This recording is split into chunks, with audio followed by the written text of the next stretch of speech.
Shabbat Teshuvah 5563 à Breslev. Torah 6, selon les termes de Rabbeinu lui-même, Dieu dit à Moshe, appelle Yehoshua.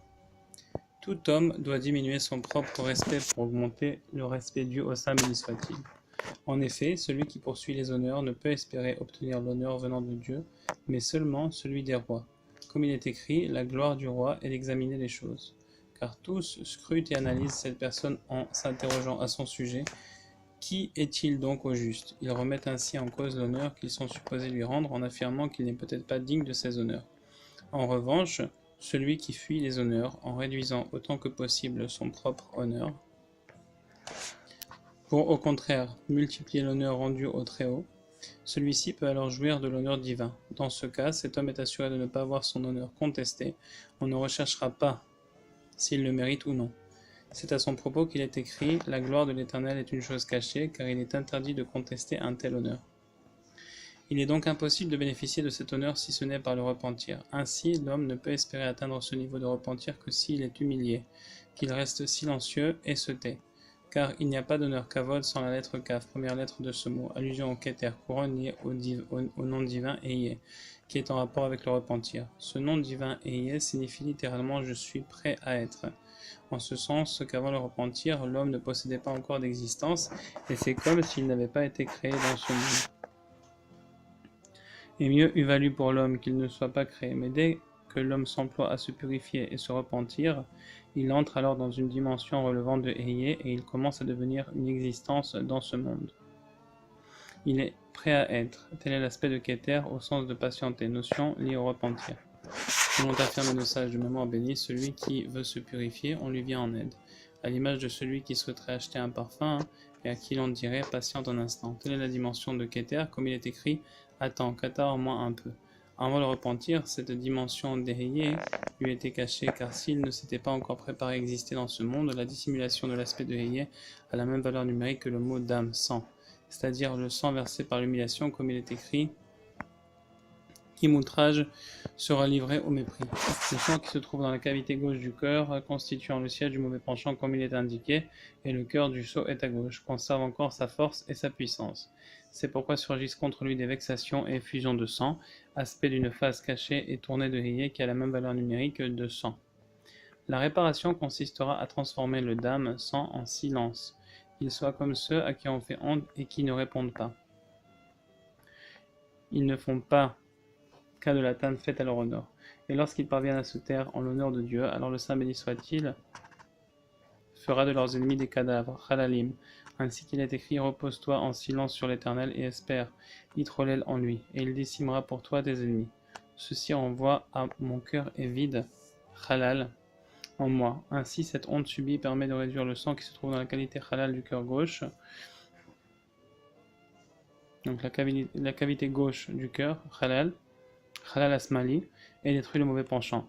De cette même manière, on reçoit l'honneur divin comme il est écrit, quiconque offre comme sacrifice des actions de grâce m'honore. Nos maîtres interprètent cela comme une allusion au sacrifice du mauvais penchant.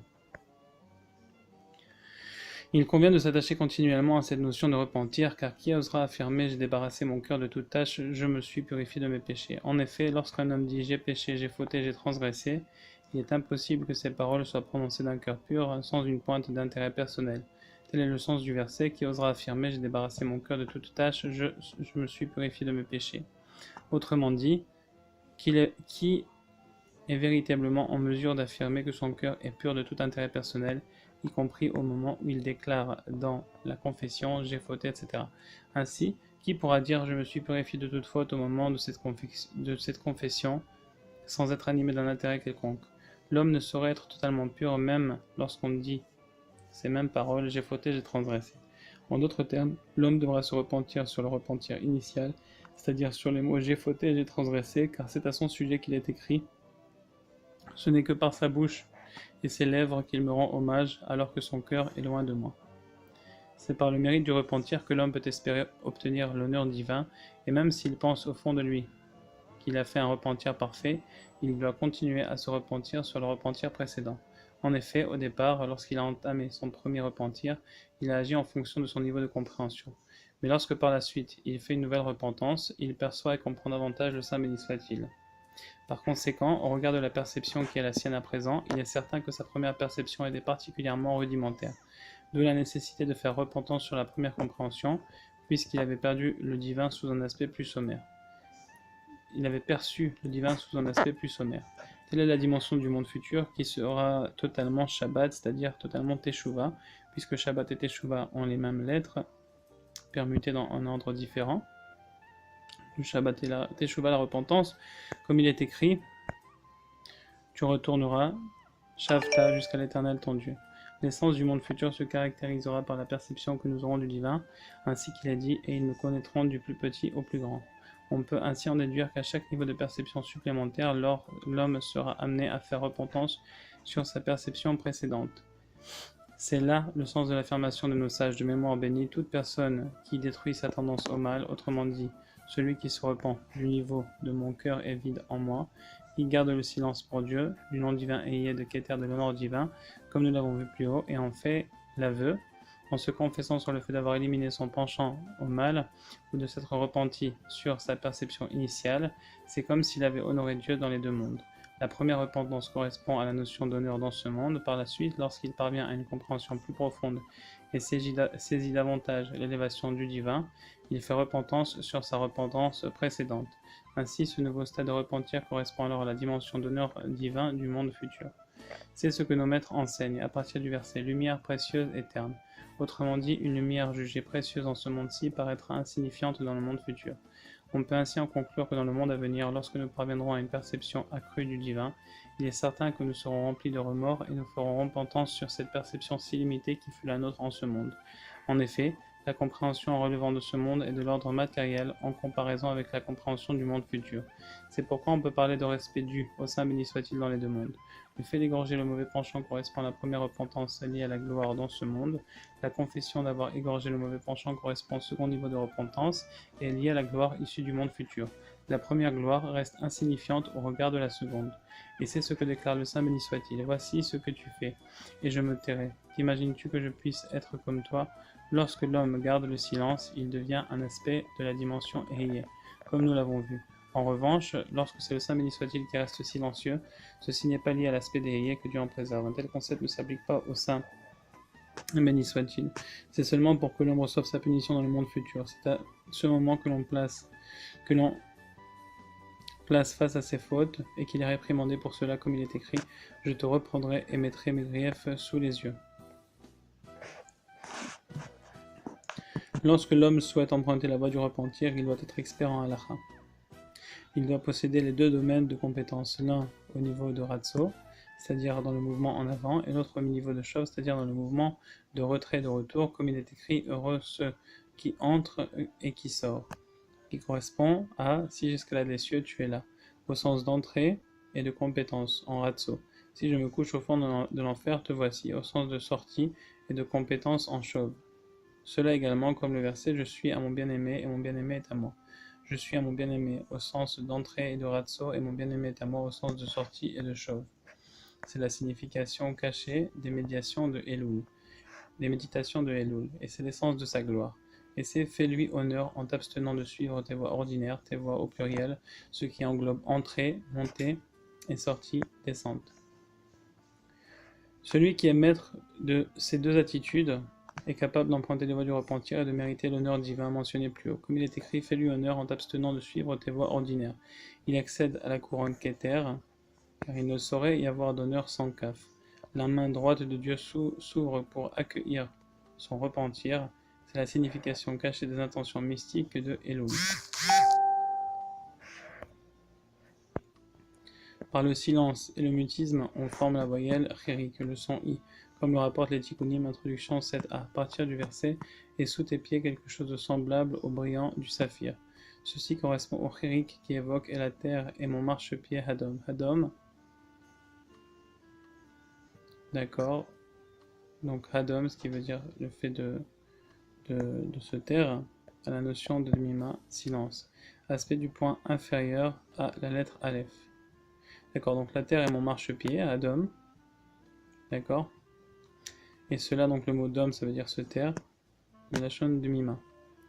D'accord. Et cela, ça correspond donc au point inférieur du Aleph qu'on voit ici dans le petit diagramme.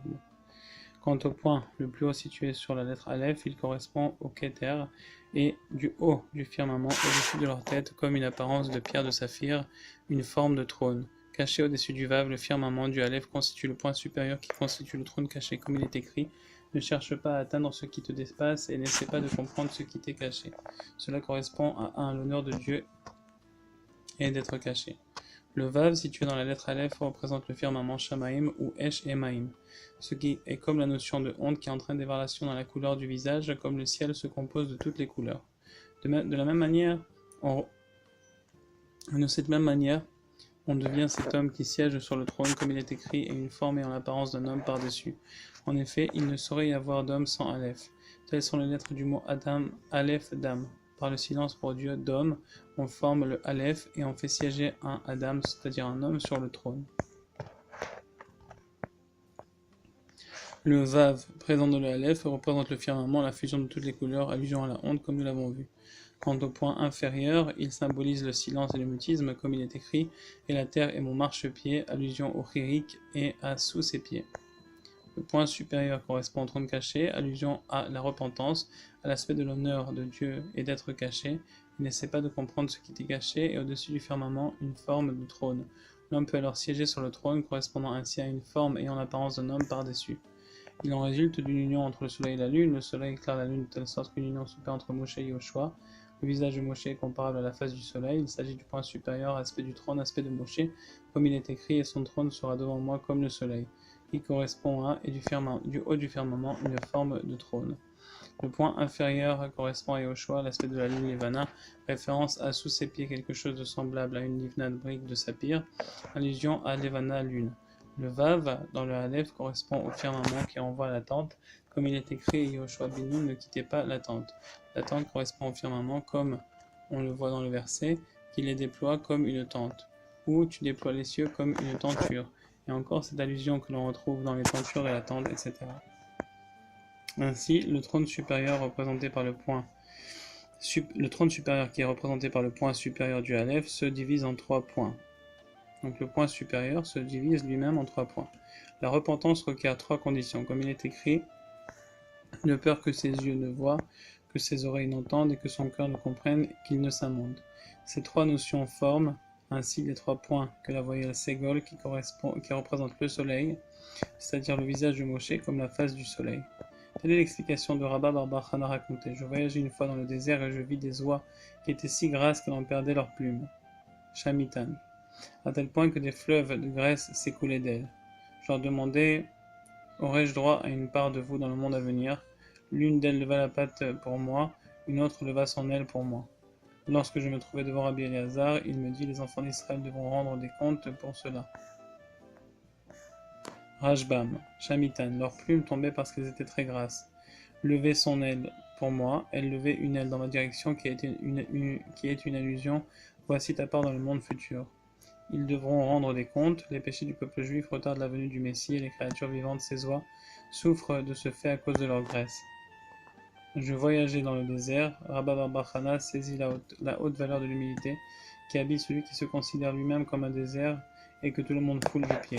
Il rencontra des sages, symbolisés par des oies, comme l'ont affirmé nos maîtres de mémoire bénis, celui qui voit une oie en rêve peut aspirer à la sagesse. Elles en perdaient chez Mitan leurs plumes. Le Rajbam explique que les plumes Notsot font allusion à la discorde et aux humiliations. On le voit dans les versets lorsque des individus se querellent, inatsu, qui est la même racine que le mot plume. Lorsqu'ils ne font pas cas des disputes et des vexations dont ils sont victimes, lorsqu'ils supportent cette hostilité sans répliquer, ils peuvent être appelés sages. On le voit, le silence constitue une haie pour la sagesse, le silence est un aspect de la dimension de Keter. Chez Mitan, ce verbe se retrouve dans tout créancier devra faire remise Shamatot de sa créance. Ainsi, il n'éprouve pas de sentiment de rancœur ou de vengeance pour la honte subie. Parce qu'elles étaient si grasses, allusion au verset, tu t'es engraissé et tu as épaissi. Il considère qu'ils appartiennent eux-mêmes à la catégorie de ceux qui se sont engraissés. Et c'est précisément pour cette raison qu'ils se sont disposés à écouter des paroles vexantes sans répondre, puis qu'ils font repentance pour leurs fautes. Comme il est écrit, Yeshurun de Magra, le cœur de ce peuple s'est épaissi, ses oreilles assourdies de peur que ses yeux ne voient clair. Aussi, la repentance doit s'opérer sur ces 3 plans. Des fleuves de graisse s'écoulaient d'eux. Par le mérite du silence, on obtient l'honneur divin qui évoque l'huile. Comme dans tu aimes la justice, tu hais l'iniquité. Voici pourquoi ton Dieu t'a consacré par l'huile, et ceci correspond à le roi de la gloire. Je leur demandai, aurais-je droit à une part dans le monde à venir? L'une d'entre elles leva la patte sur moi. C'est une allusion à la terre et mon marchepied, c'est-à-dire au point le plus bas, comme nous l'avons vu. Une autre leva son Elkanah pour moi. Ceci correspond au trône. Ton maître ne se dérobera plus Ikanef, c'est-à-dire au point le plus élevé. Cela indique qu'il fut montré à Rabba Bachana qu'il avait lui-même atteint ces niveaux. Rabbi Eliezer dit, les enfants d'Israël devront rendre des comptes pour cela, car Israël est appelé Adam, et le Saint béni soit-il ne forme qu'un avec Israël. Ainsi, Israël, dimension d'Adam, siégera sur le trône, comme il est écrit, sur le trône une forme ayant l'apparence d'un homme. Israël fera passer en jugement tous les êtres de la terre, lui seul appliquera tous les jugements. Tel est le sens de « Il a soumis les nations à notre empire, jeté des peuples sous nos pieds ». C'est l'aspect du chirik, le point inférieur du Aleph correspondant à sous ses pieds, et la terre est mon marchepied. Il a choisi pour nous notre héritage, renvoie à la dimension de Moshe, celle du point supérieur du Aleph, qui fait référence et du haut du firmament une forme de trône, et son trône est comparable au soleil. Et tout comme le visage de Moshe est comparable au soleil, comme l'ont enseigné le sage du mémoire béni, Rabbi Shimon dit l'héritage se rapporte à Shiloh. Et Shiloh est Moshe, la gloire de Yaakov, et le vav au milieu du Aleph, la tente. C'est la lumière dont Moshe a éclairé Yoshua, comme il est écrit, et Yaakov était un homme intègre, assis dans les tentes. Cela correspond aux trois choses qu'il a été ordonné d'accomplir au peuple d'Israël. Peuple d'Israël, quand ils sont rentrés en Eretz Israël. Ici, c'est pas précisé, mais c'est ce qui est marqué. Alors, détruire la descendance d'Amalek, qui correspond au verset « Il a soumis des nations à notre empire, jeté des peuples sous nos pieds », nommé pour un roi, ce qui correspond à la gloire de Yaakov. Un astre s'élance de Yaakov fait allusion à un roi. Construire un temple saint, référence à Moshe, à la connaissance, selon les paroles de nos sages. Celui qui possède en lui la connaissance, c'est comme si le temple avait été édifié durant sa vie. Et cela renvoie à « Il choisit pour nous un héritage ».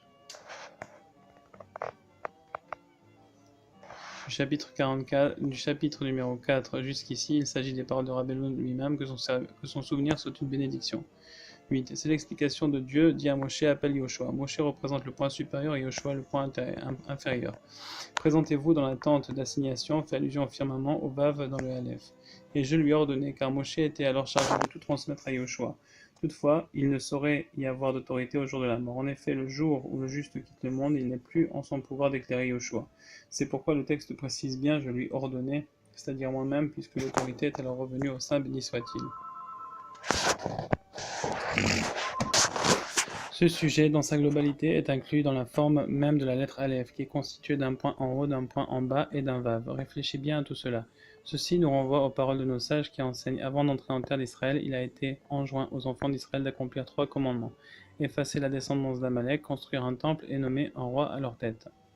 Anéantir la descendance d'Amalek et l'aspect de Yoshua, le point inférieur. La destruction d'Amalek dépend de Yoshua, ainsi qu'il est dit « Sors combattre Amalek », comme l'explique le Zohar. Leur construire un temple correspond à Moshe, le point inférieur. Celui qui correspond à la connaissance sainte est considéré comme celui qui possède la connaissance sainte est considéré comme si le temple avait été bâti de son vivant. Moshe représente cette connaissance et nommé un roi à leur tête, c'est l'aspect du firmament, un vav à l'intérieur du Aleph. Il est écrit un astre s'élance de Yaakov, Darar Kochav mi Yaakov, et cela évoque l'idée d'un roi qui se lève, issu de la descendance de Yaakov. Un astre s'élance est lié à la notion de firmament dans lequel on trouve des étoiles et des constellations. Et de Yaakov, car Yaakov était un homme parfait qui siégeait dans les tentes. Référence au firmament, comme dans tu déploies les cieux, comme une tenture. Le Zohar explique que Yaakov correspond à la lettre Vav. Ces 3 commandements sont liés à la dimension de repentance et comprend bien cela. Puis une petite note ici. Anéantir la descendance d'Amalek, c'est lié avec les Mephorsamim chez le Shekers, qui sont comparables à Amalek, c'est-à-dire les têtes du peuple qui sont là injustement par leur propre volonté, non pas parce que Dieu les a choisis et qui éloignent le peuple de Rabbi Nachman par exemple. Construire un temple, c'est celui qui possède la connaissance, donc celui qui possède la connaissance des livres de Rabbeinu notamment, et c'est pour ça que le fait de distribuer les livres de Rabbi Nachman, c'est comme si on reconstruisait le temple de la manière la plus active possible, et nommer un roi à leur tête. Il est marqué que celui qui recevra le chant nouveau, Pashut Kafou Meshulash Meruba, ça sera lui le vrai roi Mashiach d'Israël, c'est marqué dans le Likuté Halachot. Donc c'est un petit peu lié avec tout ce que Rabbi Israël nous a dévoilé Rabbi Israël Dovdeser, le Talmid Ayakar de Rabbeinu HaKadosh, nous a révélé, y compris la notion du roi, d'Amalek et de la reconstruction du temple. 10. Tel est le secret profond du mois des Louls, de ce que j'ai pu entendre de Rabbeinu, et qui représente une goutte à peine dans l'océan de ses enseignements. Une goutte à peine dans l'océan de ses enseignements. Étudie les intentions des Louls. L'essentiel de ces intentions mystiques est basé sur le verset qui trace un chemin dans la mer. Ce chemin dont il est question fait référence à 2 fois la valeur du nom divin Yabok 112, car la valeur numérique du mot derrière chemin 224 équivaut à 2 fois celle du mot Yabok. Et Yabok, c'est comme aussi Baki Beratso et Baki Beshov, donc être un maître dans l'aller et dans le retour, comme on a vu plus haut. Et aussi, il est à noter que le Pétek, en 1922, fut reçu 112 ans après la mort de Rabbeinu HaKadosh, donc son passage dans l'autre monde, en 1810. Et donc, il y a aussi un lien que les élèves de Rabbeinu HaKadosh, ça c'est selon une compréhension, les élèves de Rabbeinu HaKadosh ont tout fait pour appliquer ces conseils vraiment dans le sens de la Aliyah, des jeûnes, des prières de l'Aïd Boudédout d'une manière très très forte pendant ces 112 ans-là. Et ensuite, Rabbi Israël a atteint le Tikkun Shalem qui est le Pétek Akadosh. Et ensuite, maintenant, c'est un aspect de Baki Beshov que toutes ces générations qui descendent de plus en plus bas doivent garder avec elles les Nekudot Tovot et l'aspect du Pétek qui dit que Hachem et que le Tzadik est très content de notre service. C'est Rabbi Israël qui a ouvert la voie pour ça, qui a été l'instigateur, qui a été le porteur de ce message. Donc c'est pour ça que c'est lié avec cette Torah, disons, avec les 3 aspects de la repentance comme nous l'avons vu, avec le mois de Elul, qui est lié à cette Torah. D'ailleurs aujourd'hui nous sommes le 2 Elul, notamment à l'endroit, au moment où j'enregistre cet enregistrement. Et donc tout cela est lié avec le concept de Yabok que nous voyons ici, ainsi que les 3 concepts que nous avons vus plus haut. Et cela fait référence aux 2 noms que sont Kassa et Kassag, et Sag, qui sont pour Gematria 2 fois Yabok, soit celle de derrière, donc 224. Kassa c'est 161, Kouf Samer Aleph, et Sag c'est Samer Gimel 63. Faites le calcul, ça fait 224. Il convient donc d'ailleurs de se représenter ce nom Kassa, donc c'est une permutation du nom d'Hachem avec la voyelle de Ségol, et le nom Sag avec un chirik, donc un point en bas. Et le Ségol de Kassa et le chirik de Sag s'élèvent à 400, d'accord? Bon, après ça devient technique, donc juste suivez le texte. Kassa constitue le nom Eye en valeur pleine, c'est-à-dire le Aleph, He et Yud, Ke. On ne peut pas prononcer ça, il faut dire le Ke à la place du He, c'est-à-dire le Aleph, Ke, Yud, Ke, comme Eke. Soit 10 lettres, chacune d'elles ponctuée d'un ségol. Le ségol lui-même est composé de 3 points, chaque point équivaut à Yud, soit 10. Par conséquent, chaque ségol a une valeur de 30, donc 3 fois 10, et 10 d'entre eux, donc ça totalise 300. Le nom de ça constitue les 10 lettres de Yud, Ke, Vav, Ke, ces 10 lettres étant appelées Yud, Ke, Vav, Ke, comme ça on n'a pas le droit de le prononcer comme c'est marqué, chacune ponctuée avec un chirik, un point aboutissant en tout à 100. Et les chiriks de Sag et les ségols de Kassa atteignent ensemble une valeur numérique de 400, comme celle de Pshuta étendue, c'est-à-dire une main étendue pour accueillir les repentants, et cela fait allusion au concept élevé de la main droite de Dieu tendue vers ceux qui se repentent, comme on l'a dit, et c'est parce que Yamin, droite en valeur pleine, est similaire à Derer qui est 2 fois Yabok.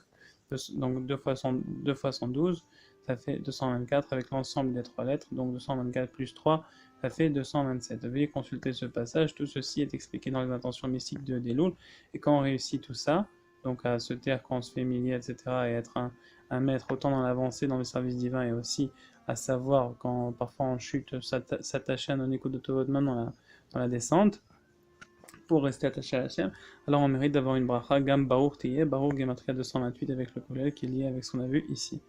Et donc à présent, viens donc voir et comprendre comment toutes ces kavanotes, ces intentions mystiques du mois de Elul sont données en allusion et cachées de manière prodigieuse et merveilleuse à l'intérieur de la Torah. On y explique que celui qui souhaite se repentir doit posséder les 2 compétences, l'une dans le ratso, donc l'aller la montée, l'autre dans le shov, dans le revenir dans la descente. Ce sont les notions d'entrée et de sortie correspondant à si j'escalade des cieux, tu es là, l'aspect de montée, et si je me couche au fond de l'enfer, te voici, l'aspect de descente. Voici l'explication plus haut.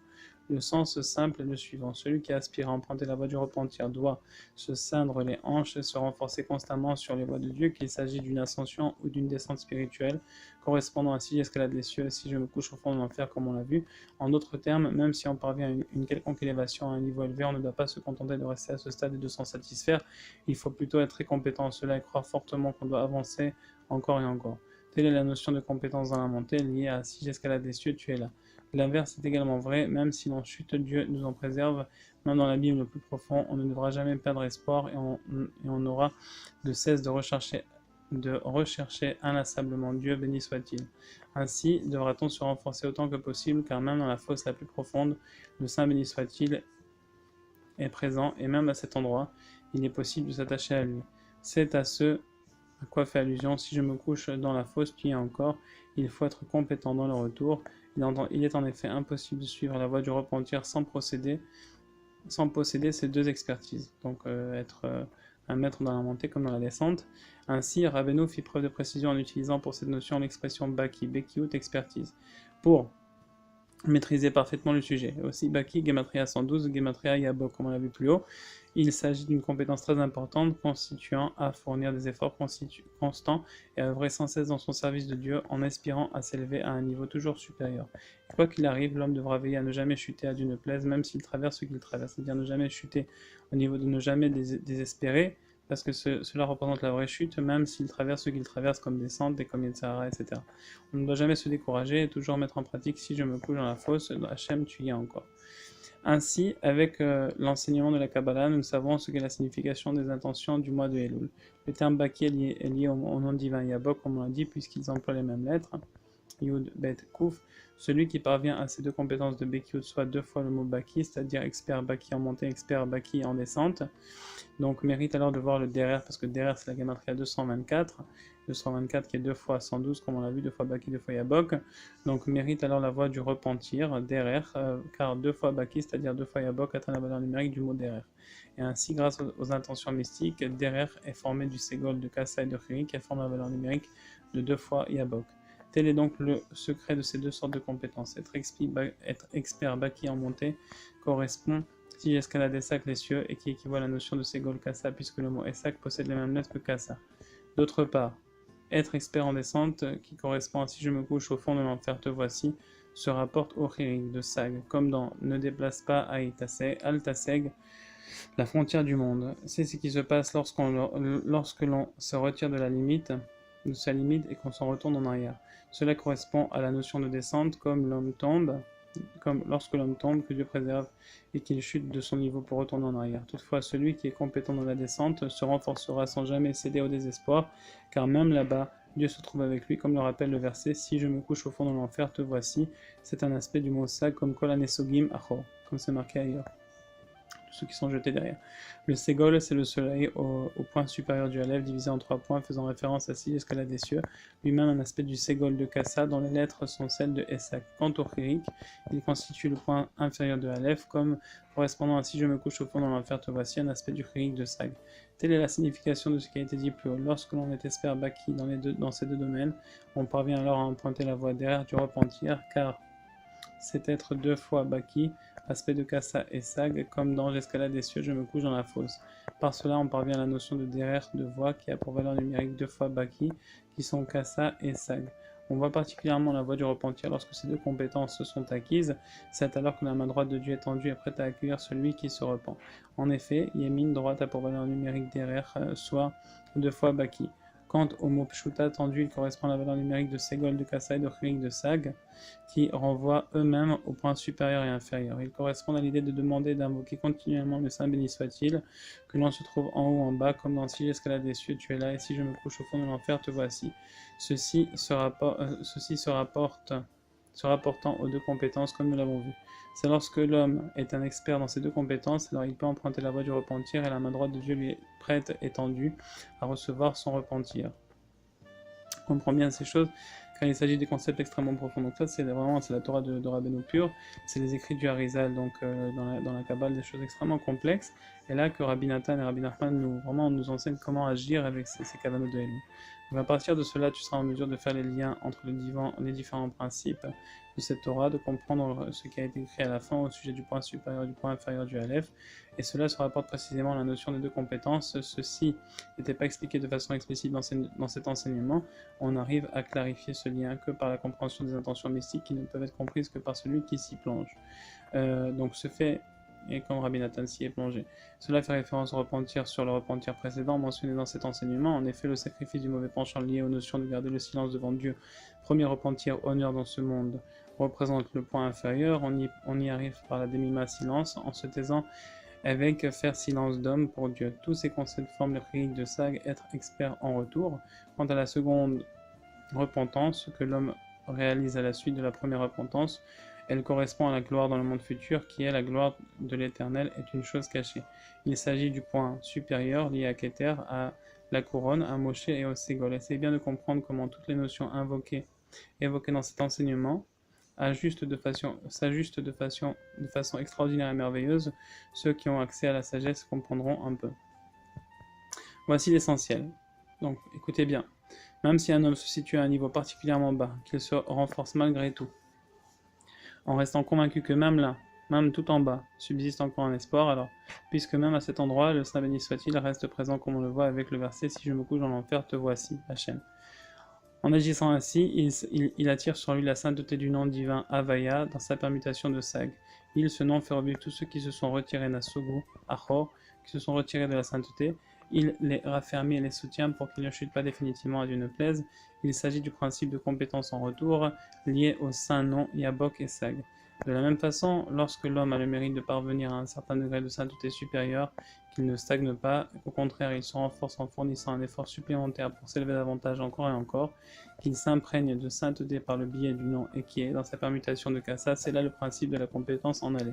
En effet, l'homme, par ses mouvements et son renforcement dans le service divin, parvient à réaliser ainsi l'unification des noms divins en haut et attire sur lui cette sainteté. Comprends bien ceci. 15. Il est expliqué plus haut qu'en se taisant et en gardant le silence lorsqu'on est offensé, on parvient au repentir. C'est l'aspect de la couronne comme cela a été expliqué. En effet, le silence est la barrière de la sagesse. Nous devons être particulièrement vigilants et rester toujours veiller à juger les hommes avec indulgence, comme c'est marqué dans la Torah 282, et garder le silence même lorsqu'ils nous contredisent et nous offensent. C'est de cette manière que se réalise la notion de Keter couronne. On juge avec indulgence le Kafsroud car la couronne n'existe pas sans Kaf. Le Midrash rapporte, comme cette parabole d'un homme qui trouva son ami en train de fabriquer une couronne. Il lui demanda pour qui est-ce. Il lui répondit c'est pour le roi. Il lui dit puisque cette couronne est destinée au roi, tu dois y placer les plus belles pierres précieuses que tu trouveras. C'est en ce sens que tout membre du peuple juif représente un aspect de cette couronne aux yeux du Saint béni soit-il. Il convient d'y introduire les plus belles pierres précieuses que l'on peut trouver. Aussi, on s'efforce de chercher d'examiner tout mérite, toute chose positive qu'il est possible de trouver chez un juif. On juge notre prochain avec bienveillance, car chaque juif constitue un aspect de la couronne destinée au Saint béni soit-il. C'est ce qu'affirment nos sages de mémoire bénie, juge tout homme favorablement. Ainsi, on fait preuve d'indulgence vis-à-vis de chacun, en gardant le silence lorsqu'on est offensé.